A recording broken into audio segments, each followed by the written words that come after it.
At almost 15 months old, Ryan Hester has an old soul. At almost 15 months old, he's lived a lot of life, mostly because it was something he almost lost. It's hard to not think about it daily. He's here, and he almost wasn't.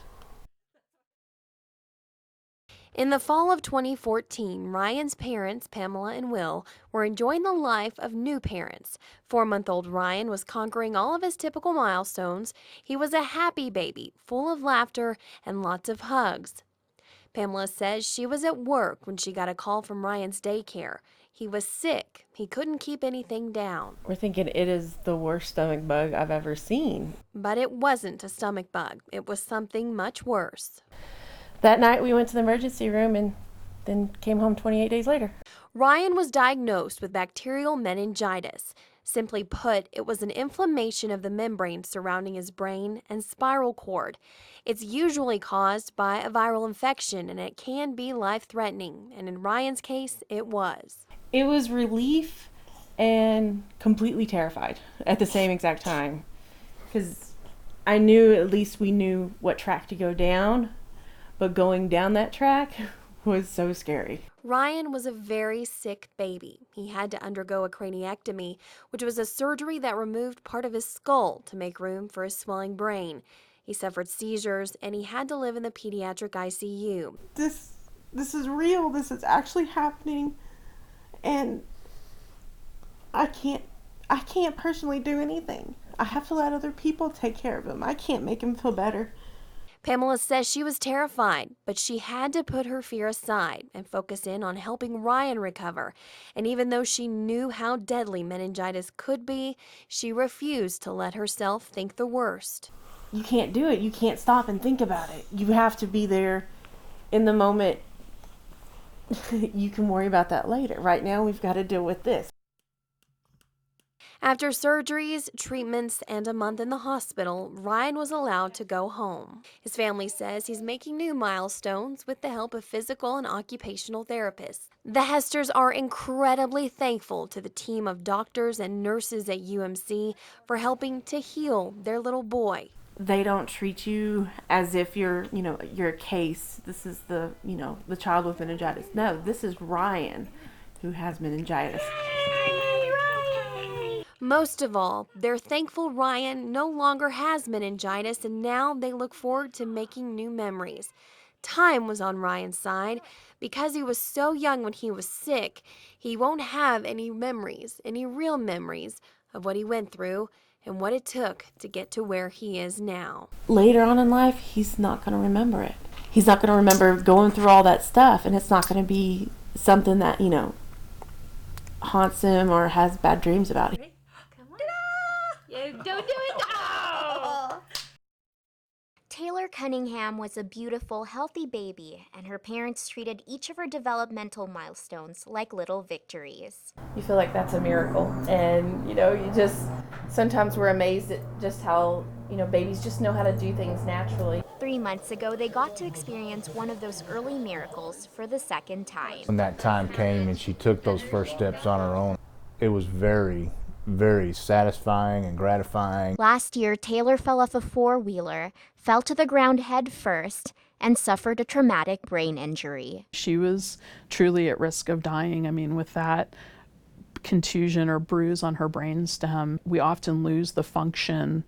And once those are hurt, it's really almost, you don't really get those back. The accident impacted the entire Cunningham family as they had to make adjustments and band together to help Taylor recover. They kind of helped me at home with my therapy to make it easier and stuff. She goes to PTI here in Lubbock, which is incredible, and she goes 3 times a week, and since then she's walking on her own. She's climbing the steps. She's doing all different kinds of exercises. These past 10 months have been an uphill climb for Taylor, and her parents say they see large fragments of her bright personality returning. Taylor's feisty. Yeah, she's always been that way. She's always been charismatic and giving, and she's got a personality like no other. I'm happy that they get excited that I can do these things, and it just makes them happy, so it makes me happy too. The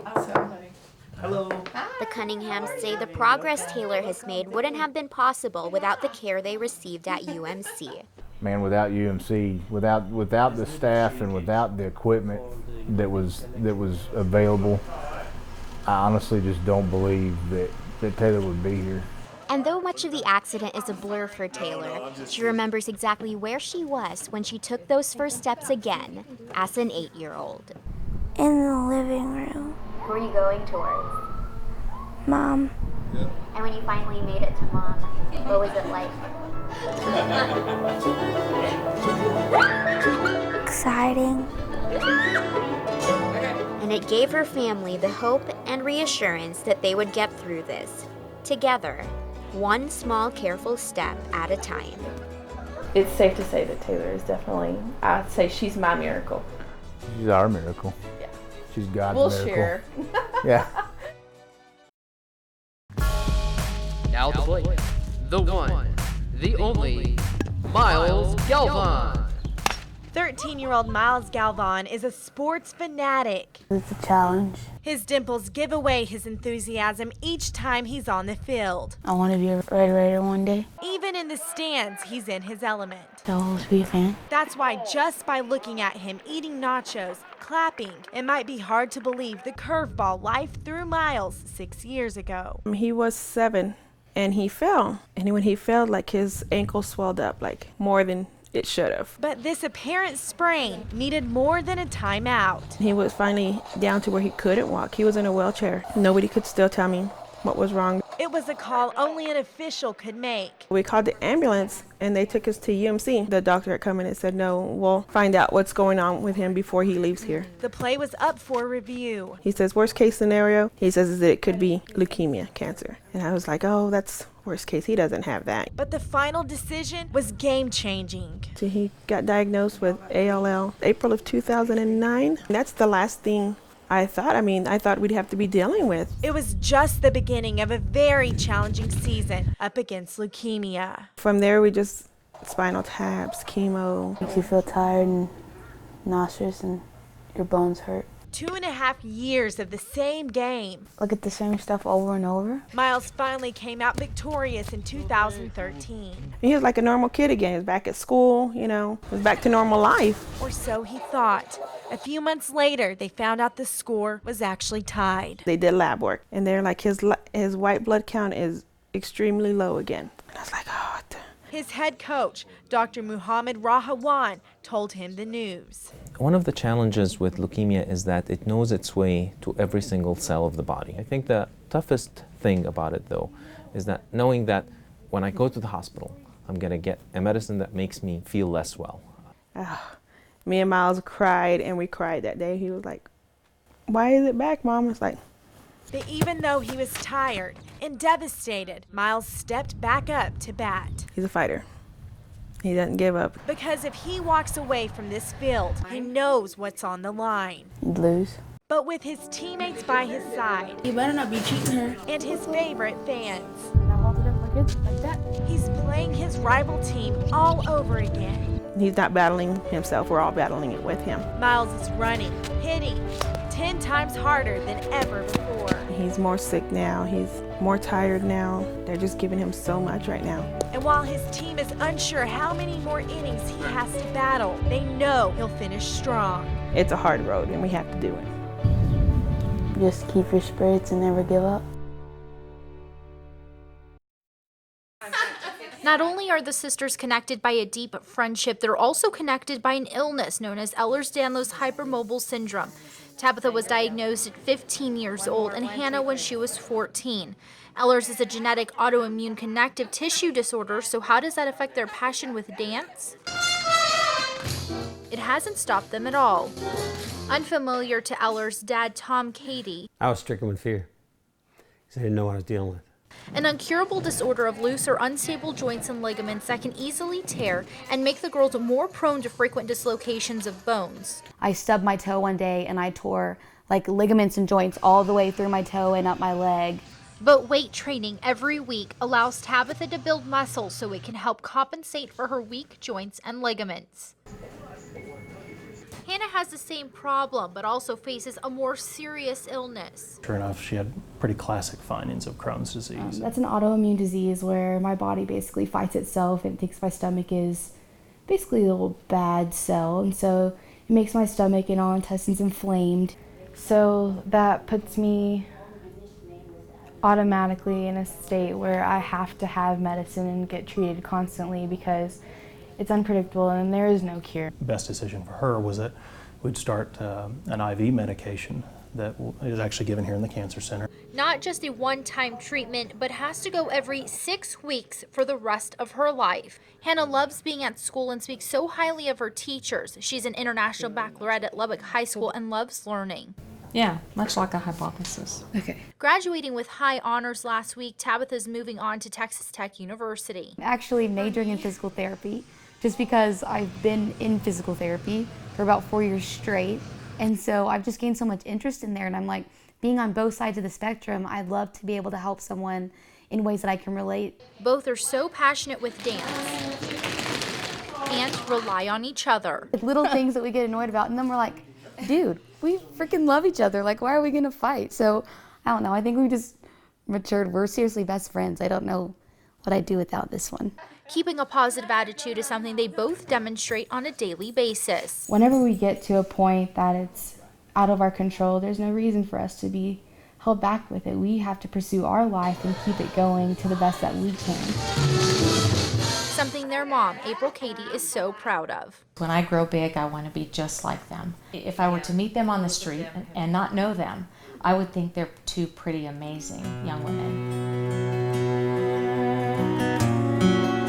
For both girls, the family says UMC and Children's Miracle Network has helped them learn how to manage and keep their lifelong illnesses under control. Children's Miracle Network, boy, the nurses and doctors that I've had interactions with, absolutely amazing. They are such an incredible organization. They provide so much hope and light. I don't think we were ever let down at UMC.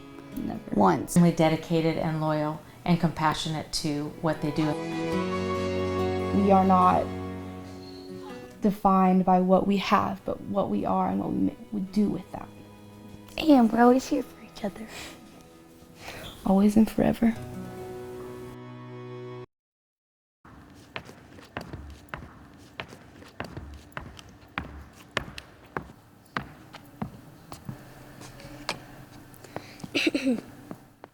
We didn't necessarily believe in her dream before the accident, and now we're fully supportive. We know our daughter better, we're closer, and we want her to do everything she's meant to do, and I'm not scared of anything now. And I remember just having that feeling, like every time as a dad you see her drive off, and it just scares the heck out of you when you see your kid driving. And the phone rang, you just knew it was a bad call, because nobody's calling that time of day with good news. A Friendship High School student is hospitalized with critical injuries following an accident this morning. And she's hurt pretty bad. We've got to go to UMC. And how bad is it? How bad is she hurt? And they just said, she's hurt pretty bad. And I just knew she was going to be fine. I really wasn't worried, and I did not have any idea what a traumatic brain injury really was. The only moment I really was worried was when they would not tell me if she was alive or not.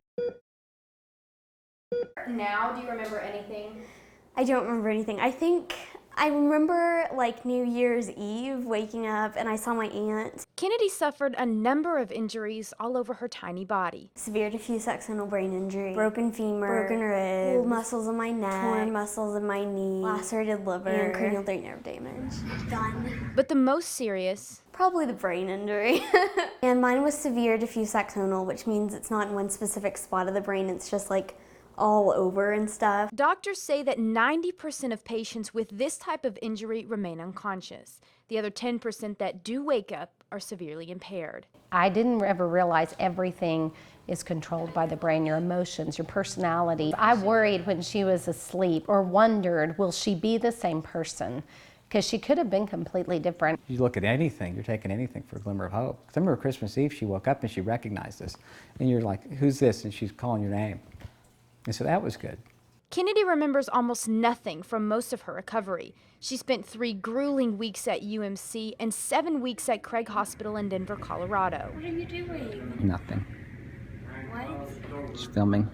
Why are you filming? I don't know. At first she couldn't draw and she couldn't talk and she couldn't swallow and she couldn't move her arm. I mean, you have to relearn everything. Her broken body was still healing, and her mind not yet back to normal, but in her heart, the old familiar Kennedy was alive and well. Her heart rate was up so high it would go down when they would sing. It was amazing. They couldn't believe it. It's like it was soothing to her, and it was just like that was what she needed to come back to us. I'd been so careful, I never had cared, but he made me feel excited, well, excited and scared. It's all because of God, but he has used all these people in our lives to make it possible. You just couldn't be worried or feel upset when you had that much love and support. And UMC just created an atmosphere that was miraculous. And I think that is what happened. I think it was a miracle.